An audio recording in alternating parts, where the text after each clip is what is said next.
بسم اللہ الرحمن الرحیم۔ السلام علیکم معزز ناظرین، شیخ الاسلام حضرت علامہ ظفر احمد عثمانی رحمۃ اللہ علیہ فرماتے ہیں کہ میں اس زمانہ میں حج کے بعد مدینہ منورہ گیا۔ ہم لوگوں نے کھانا کھانے کے بعد دسترخوان کو لے کر ایک ڈھیر پر جھاڑ دیا تاکہ روٹی کے بچے ٹکڑوں اور ہڈیوں کو جانور کھا جائے۔ تھوڑی دیر کے بعد جب میں اپنے کمرے سے باہر نکلا تو یہ دیکھ کر حیران رہ گیا کہ ایک خوبصورت 9 سال کا بچہ ان ٹکڑوں کو چن چن کر کھا رہا ہے۔ مجھے سخت افسوس ہوا۔ بچے کو ساتھ لے کر قیام گاہ میں آیا اور اسے پیٹ بھر کے کھانا کھلایا، کیونکہ میں ایسی ہستی کے شہر میں تھا جو غریبوں کا والی اور غلاموں کا مولا تھا۔ میرے اس برتاؤ کو دیکھ کر بچہ بے حد متاثر ہوا۔ میں نے چلتے وقت اس سے کہا کہ بیٹے، تمہارے والد کیا کرتے ہیں؟ اس نے کہا میں یتیم ہوں۔ میں نے کہا بیٹے، میرے ساتھ ہندوستان چلو گے؟ وہاں میں تم کو اچھے اچھے کھانے کھلاؤں گا، عمدہ عمدہ لباس پہناؤں گا، اپنے مدرسے میں تعلیم دوں گا۔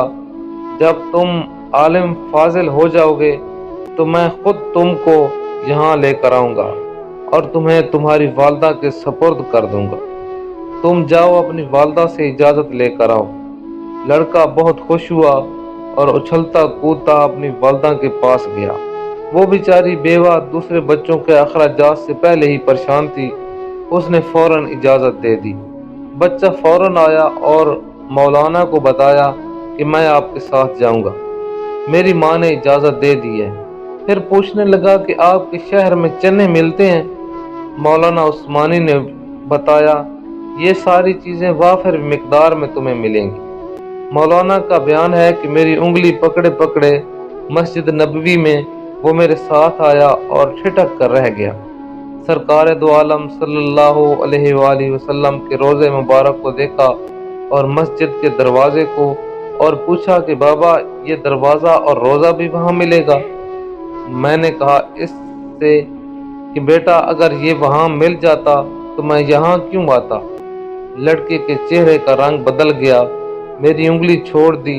بابا تم جاؤ، اگر یہ نہیں ملے گا تو میں ہرگز اس دروازے کو چھوڑ کر نہیں جاؤں گا۔